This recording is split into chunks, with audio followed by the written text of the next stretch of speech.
सुप्रभात बच्चों, कैसे हैं आप सब। मैं भी बढ़िया हूँ। चित्र को देखकर आपको कुछ समझ में आ रहा है? हाँ, दो बच्चे आपस में बातचीत कर रहे हैं। दादाजी अखबार पढ़ रहे हैं, दादी कहानियाँ सुना रही हैं। चित्र को देखकर आपको समझ में आया कि मैं आपको क्या बताना चाह रही हूँ? मैं आज आपको भाषा समझाना चाह रही हूँ। भाषा यानी लैंग्वेज, इंग्लिश में इसको कहते हैं लैंग्वेज। भाषा हमारे विचारों का आदान प्रदान करने का एक माध्यम होती है, जिसके द्वारा हम अपने विचार एक दूसरे तक पहुंचाते हैं। वो बच्चों क्या कहलाती है? भाषा। क्या कहलाती है? भाषा, है ना। तो भाषा के हम 3 रूप बता सकते हैं। जैसे बच्चे आपस में क्या कर रहे हैं? बोल रहे हैं। पेपर में लिखा हुआ है, लिखकर दादाजी पढ़ रहे हैं, तो ये लिखित भाषा है। बच्चा क्या कर रहा है? कहानी सुन रहा है, यानी मौखिक भाषा है। और दादी जी क्या कर रही है? हाथ के इशारे से बच्चे को कहानी के पात्र समझा रही है, यानी ये सांकेतिक भाषा हुई। आओ मैं तुम्हें आज इसके बारे में विस्तृत जानकारी देती हूँ। देखो बच्चों, ये है भाषा। क्या है? भाषा, जिसे इंग्लिश में कहते हैं लैंग्वेज। इंग्लिश में क्या कहते हैं बच्चों? लैंग्वेज। इसके 3 प्रकार होते हैं। एक होता है सांकेतिक भाषा, एक होता है मौखिक भाषा और एक होता है लिखित भाषा। समझ में आया? जैसा मैंने अभी आपको चित्र में समझाया था। सांकेतिक भाषा यानी संकेत। सांकेतिक भाषा से समझ में आ रहा होगा, यानी किसी चीज़ का संकेत दिखाना। जैसे आप संकेत कहाँ देखते हैं? ट्रैफिक सिग्नल में देखते हैं। वहाँ पर 3 तरह की लाल बत्ती होती है, पीली बत्ती होती है और हरी बत्ती होती है, जिससे आपको समझ में आता है कि लाल बत्ती पे आपको पूरा रुकना है, पीली बत्ती पे आपको गाड़ी स्टार्ट करनी है और हरे बत्ते पर आपको चलते जाना है, मतलब रुकना नहीं है। दूसरा आता है ज़ेब्रा क्रॉसिंग। ये भी एक सड़क पर बनी हुई वाइट पट्टी होती है। ये सिग्नल के पास में लगी रहती है। जब सिग्नल बंद होता है तो इसका अर्थ होता है कि आप इस पर चलकर रोड क्रॉस कर सकते हैं। इसका संकेत है ये। नोटिस बोर्ड, नोटिस बोर्ड जैसे भोजनालय, पुस्तकालय आदि में जो नोटिस बोर्ड लगे रहते हैं। कई बार हम जब भोजनालय जाते हैं यानी होटल्स, वहाँ पर क्या होता है? कटोरी, चम्मच या जो फोक होता है उसका सिग्नल बना होता है, जैसे एक चित्र बना रहता है। वो इससे पता चलता है कि यहाँ खाना खाने की जगह है, यहाँ बैठने की जगह है। और पुस्तकालय में किताब बनी रहती है। ये बच्चों सांकेतिक भाषा का प्रकार है, यानी रूप है। संकेत करना सांकेतिक भाषा कहलाती है। दूसरी आ जाओ मौखिक भाषा। मौखिक, जिससे नाम से ही उच्चारण है, मुंह से बोलने वाली भाषा, यानी मौखिक भाषा।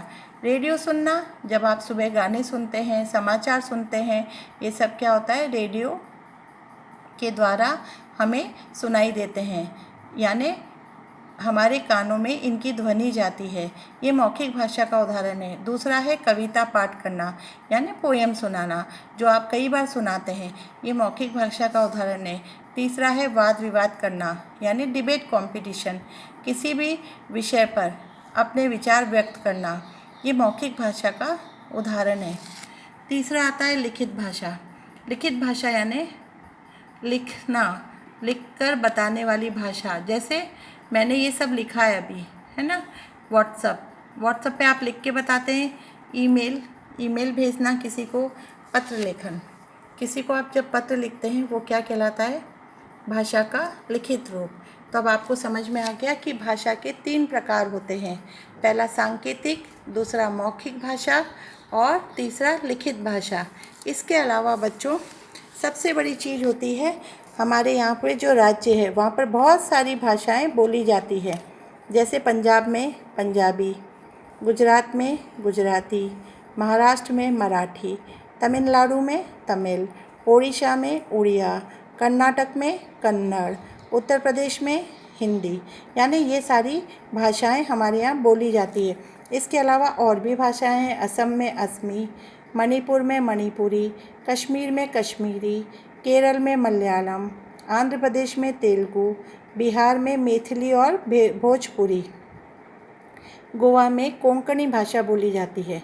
बच्चों हर राज्य की, हर जगह की अपनी अपनी भाषा है। ऐसे ही फॉरेन में भी, विदेशों में भी अपनी अपनी भाषाएं बोली जाती है। जैसे अमेरिका में कौन सी भाषा बोली जाती है? अंग्रेजी। इंग्लैंड में अंग्रेजी, जर्मनी में जर्मन, चीन में चीनी और मंदारिन भाषा बोली जाती है। वैसे ही जापान में जापानी, पाकिस्तान में उर्दू, फ्रांस में फ्रेंच और स्पेन में स्पेनिश भाषा बोली जाती है।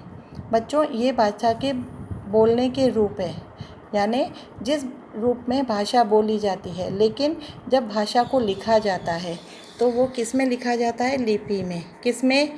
यानी भाषा के लिखने का ढंग क्या कहलाता है? लिपि। भाषा के लिखने का ढंग। बोल तो हम लेते हैं अपनी भाषाओं में, लेकिन जब उसको लिखने का तरीका आपको सीखना होता है तो वो ढंग क्या कहलाता है बच्चों? लिपि। जैसे हिंदी, संस्कृत, मराठी और गुजराती अ, आ, ई अक्षरों में लिखी जाती है। इसकी लिपि है देवनागरी। समझ में आया? जैसे हम अ, आ, ई लिखते हैं, ये कौन सी लिपि में लिखते हैं बच्चों? देवनागरी में। बांग्ला, बांग्ला की लिपि अक्षर देख रहे हो, अ, आ, ई, ये किस में लिखे हैं? बंगाली में। पंजाबी, पंजाबी अ, आ, ई ऐसे लिखते हैं और ये इनकी लिपि क्या होती है? गुरुमुखी। उर्दू, उर्दू आप तो देख रहे हैं, अ कैसे लिखा है, आ कैसे लिखा है, ई कैसे लिखा है? ये किस में लिखा जाता है? फ़ारसी में। किस में लिखा जाता है? फ़ारसी में।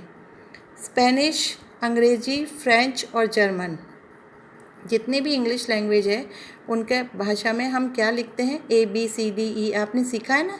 ये सब भाषा कौन सी लिपि कहलाती है? रोमन। कौन सी लिपि है? रोमन। जैसे चीनी, चीनी चाइना में चीनी भाषा बोली जाएगी तो वहाँ पर अ ऐसा, आ ऐसा, ई ऐसा ये लिखा जाएगा। इसको हांजी भाषा बोलते हैं, यानी इसकी लिपि हांजी होती है। हांजी लिपि में ये लिखा जाता है। समझ में आया बच्चों?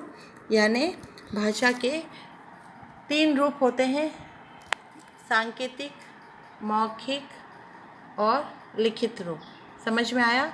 मुझे उम्मीद है आपको अच्छे से समझ में आ गया होगा कि विचारों के आदान प्रदान को हम भाषा कहते हैं। और भाषा 3 प्रकार की होती है: सांकेतिक भाषा, मौखिक भाषा और लिखित भाषा। ठीक है बच्चों? धन्यवाद।